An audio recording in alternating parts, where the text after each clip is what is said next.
Thank you very much. It's a privilege to be with you. I want to apologize. Some of you have probably heard me talk before. It happens. I was speaking at a foster grandparents gathering some years ago, and I had spoken at it the summer before. I don't know why they invited me 2 summers in a row, but after the second talk, a grandmother came up to me. I think she liked the talk. She had big tears in her eyes, and she grabbed both my hands, and she said, "I heard you last year. It never gets better." So, kind of hoping she was misspeaking there. Anyway, thank you for your attention. You know, anybody just wants some attention, especially folks on the margins. I had a gang member, step into my office the other day, very earnest 16-year-old gang member, standing in front of my desk, and he says, "Look, I need your divided attention." I said, "You are in luck."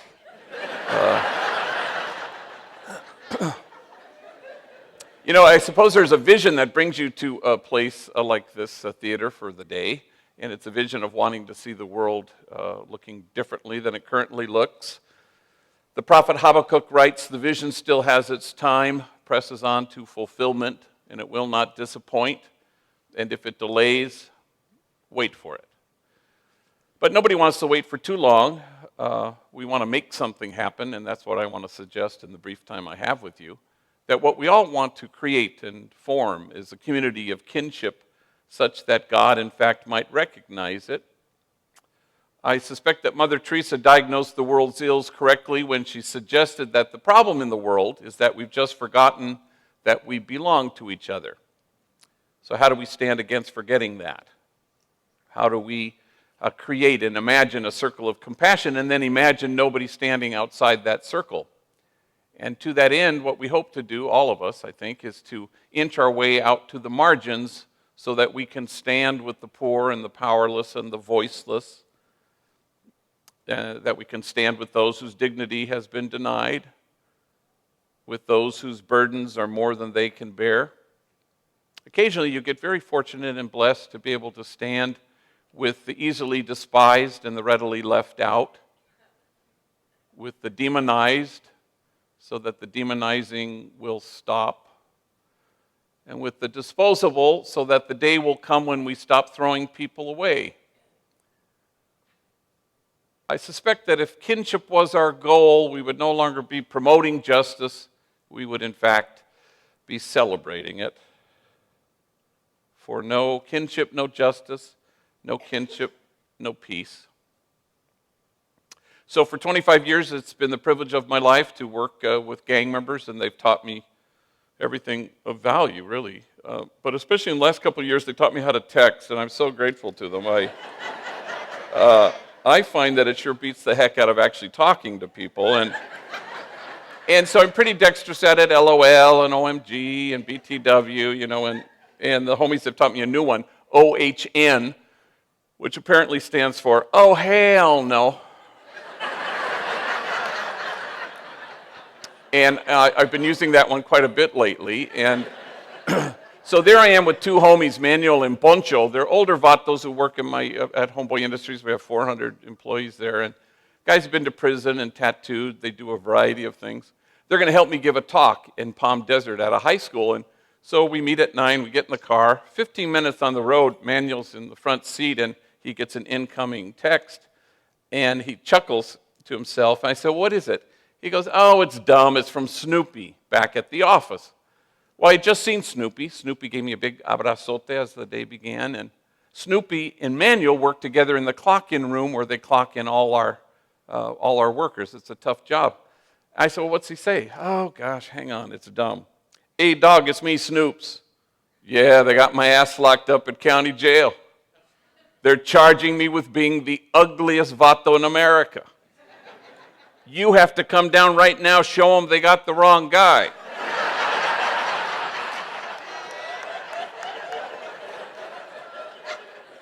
Well, we died laughing, you know, and then I realized that Manuel and Snoopy are enemies, rivals. They used to shoot bullets at each other. Now they shoot text messages. And there's a word for that, and the word is kinship. How can we achieve a certain kind of compassion that stands in awe at what the poor have to carry, rather than stand in judgment at how they carry it? For the measure of our compassion lies not in our service of those on the margins, but in our willingness to see ourselves in kinship with them, in mutuality. It was a great privilege of my life to know Cesar Chavez as a friend, and I can remember once a reporter had commented to him, "Wow, these farm workers, they sure love you." And Cesar just shrugged and smiled, and he says, "The feeling's mutual." And that's what we want to achieve, is this sense of mutuality, where we obliterate once and for all the illusion that we're separate. No us and them, just us. For there's an idea that's taken root in the world. It's at the root of all that's wrong with it, and the idea would be this, that there just might be lives out there that matter less than other lives. How do we stand against that idea? Well, Homeboy Industries was born nearly 25 years ago when I was pastor of the poorest parish in the city of Los Angeles, Dolores Mission, nestled in the middle of two public housing projects, Pico Gardens and Aliso Village. At the time, they comprised the largest grouping of public housing west of the Mississippi. We had 8 gangs there, half of those gangs at war with the other half. I buried my first young person killed because of this sadness in 1988, and I buried my 180th some months ago. We did a lot of things. We started a school and then a jobs program, and when we couldn't find enough jobs, we started our first business, Homeboy Bakery, in 1992. A month later, we started Homeboy Tortillas in the Grand Central Market. Not everything worked, I'll be the first to admit it. Homeboy Plumbing was not a huge success. Who knew? People didn't want gang members in their homes. I did not see that coming. And now we didn't intend to do this, but we have backed our way into becoming the largest gang intervention, rehab, and reentry center in the country.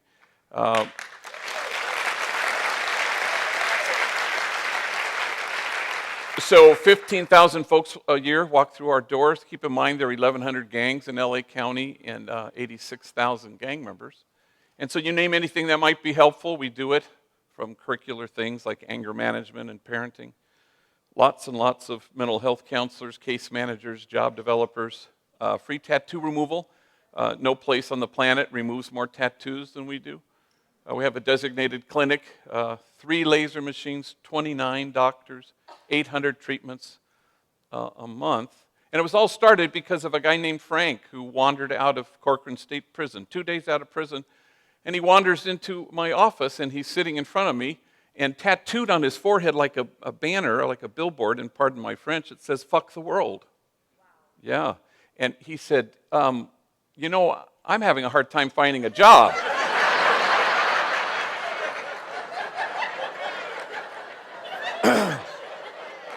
And I said, Frank, maybe we could put our heads together on this one, So anyway, I found a doctor who donated some time, and little by little, we chipped away at his forehead. And we have our chips and salsas and all the Ralphs and Food for Less, and we have Homeboy Diner, the only place you can get food in the City Hall. We're about to move into the LAX American Airlines terminal. We'll have put a restaurant there.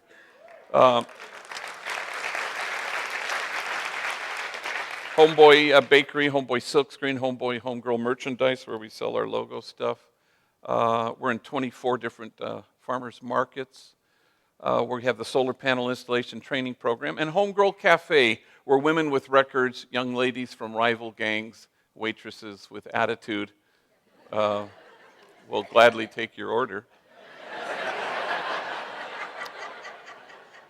Last year, at the cafe, we had a visit from Diane Keaton, the Oscar-winning actress, movie star, Annie Hall, Godfather movies. And she's there with a regular guy who's there once a week. And her waitress this day is Glinda. And Glinda's a homegirl, been there, done that, tattooed, been to prison, a felon, a parolee. She doesn't know who Diane Keaton is. And so she's taking her order. And Diane Keaton says, "What do you recommend?" And Glinda rattles off the 3 platillos that she particularly likes. And And Diane Keaton says, I'll have that second one. That sounds good. And then something dawns on Glenda at exactly that moment. She says, wait a minute. I feel like I know you from somewhere, like maybe we've met. And Diane Keaton decides to deflect it humbly. Oh, gosh, I don't know. I suppose I have one of those faces, that people think they've seen before. And then Glenda goes, no, now I know.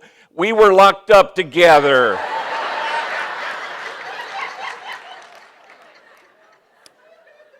That just took my breath away when I heard it. And I don't believe we've had any further Diane Keaton sightings since that moment. But suddenly kinship so quickly, Oscar-winning actress, attitudinal waitress, exactly what God had in mind. And if you'll permit me to speak for God, Jesus says it pretty clearly, that you may be one. That's the whole thing, that you may be one. That's the hope anyway. All of us are called to be what Alice Miller, the late great child psychologist, calls enlightened witnesses, people who through your kindness and tenderness and focused, attentive love return people to themselves. You don't hold the bar up and ask anybody to measure up. You just show up and you hold the mirror up and you tell people the truth. You say, you are exactly what God had in mind when God made you. And then you watch people become that truth. You watch them inhabit that truth, and no bullet can pierce it. No four-prison wall can keep it out, and death can't touch it because it's huge. But sometimes you have to reach in and dismantle messages of shame and disgrace that get in the way so that the soul can feel its worth. No homie resisted my offers of help more than a kid named Bandit. He was a gang member, lived in Aliso Village housing projects. I would ride my bike in the middle of the night, and I'd see him run up to cars and sell crack cocaine and walk away counting his money. I'd say, how about a real job? And he was very polite, that's okay, G, thanks, though. Until one day, 15 years ago, he shows up in my office. I couldn't believe he was there. And he says what gang members often say, I'm tired of being tired. So I walked him to one of our job developers, and as luck would have it, they located an entry-level, unskilled, low-paying job, first kind of job in a warehouse. Now cut to today, Bandit runs the whole thing. He's the supervisor of the supervisors, owns his own home, he's married, has 3 kids. Well, I hadn't heard from him in like 2 years, and he calls me one Friday afternoon a little bit breathless and panicky. He says, gee, you got to bless my daughter. I said, ¿Qué pasó, mijo? Is she sick? Is she in the hospital? Oh, no. On Sunday, she's going to Humboldt College. Imagine my oldest, she's going to college. But she's a little chaparrita, and we're afraid for her. You think there's any way you could give her a blessing before she goes? I go, are you kidding? I'd be honored. Look, tomorrow's Saturday. I have baptisms at 1. Why don't you come at 12:30? We'll do a little send-off. And sure enough, Bandit and his wife and the 3 kids show up at 12:30. And we situate everybody in front of the altar. And I said, well, let's put Jessica in the middle. Let's surround her with our bodies and with our love. Everybody touch her, connect to her. Put your hands on her shoulder, on her arms. Go ahead, put your hands on her head. And I say, bow your heads, close your eyes. And as the homies say, I do a long-ass prayer. I go on and on. And somewhere in the middle of this prayer, I notice we've all become chillones. We're all crying. We're all sniffling. I don't know why we're crying. Except for the fact that Bandit and his wife don't know anybody who's ever gone to college except me. Certainly nobody in their families. So, we kind of wipe our eyes and we laugh about how mushy we got. And so to change the subject, I look at Jessica. Hey, what are you going to study at Humboldt College? She was very quick. Forensic psychology. I go, damn, forensic psychology. And Bandit chimes in, yeah, she wants to study the criminal mind. And Jessica, very deadpan, looks at her father and she does one of these, And he sees her and says, yeah, I'm going to be her first subject. So we walk up to the car and big abrazos and they pile in the car, but Bandit hangs back. I'm glad he has. And I say, hey, Can I tell you something? I give you credit for the man you've chosen to become, for choosing to walk in your own footsteps. I'm proud of you. And his eyes well up with tears. And he says, ¿Sabes qué? I'm proud of myself. All my life, people called me a lowlife, a bueno para nada, a good for nothing. I guess I showed them. I said, yeah, I guess you did. And the soul feels its worth. People always ask me about enemies who work together. It's kind of tense at first.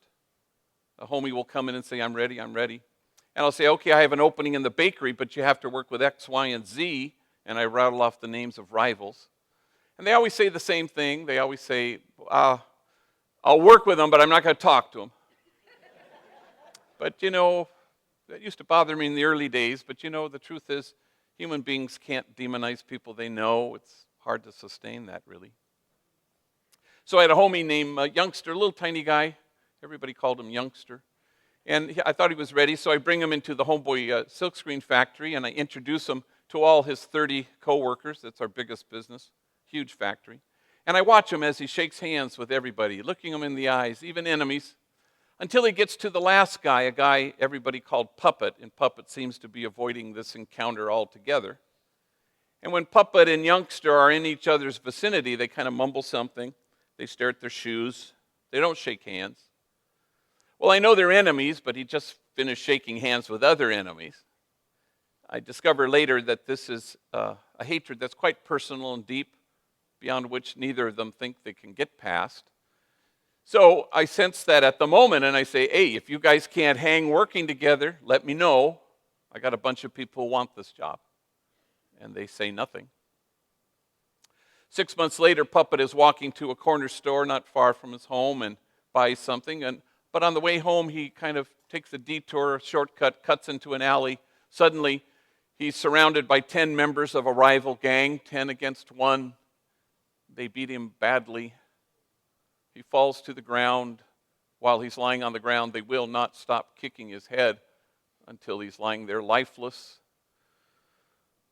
Somebody finds his body, takes him to White Memorial Hospital, where he's declared effectively brain dead, though it's the policy there to keep you connected to machines for 48 hours so the doctors can get 2 days of a flat read.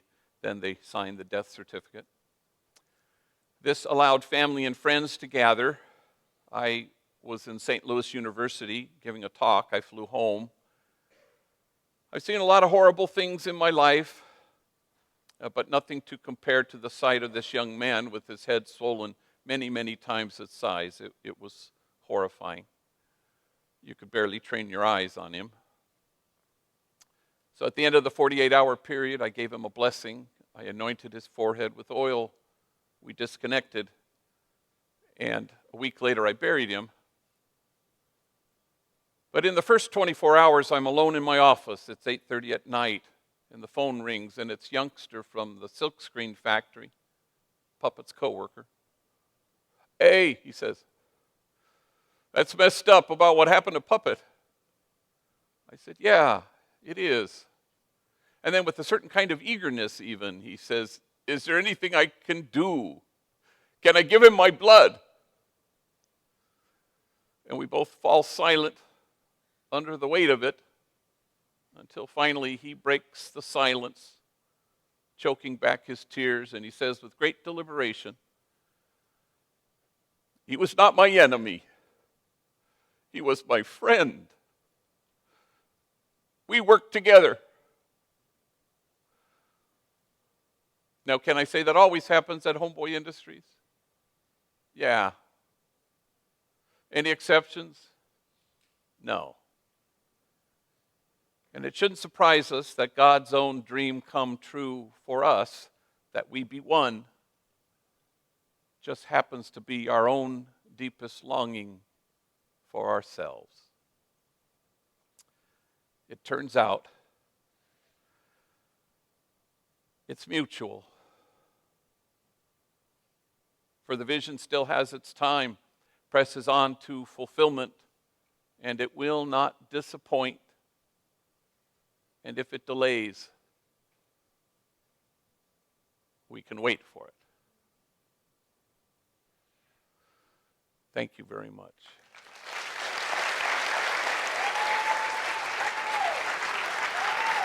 Thank you.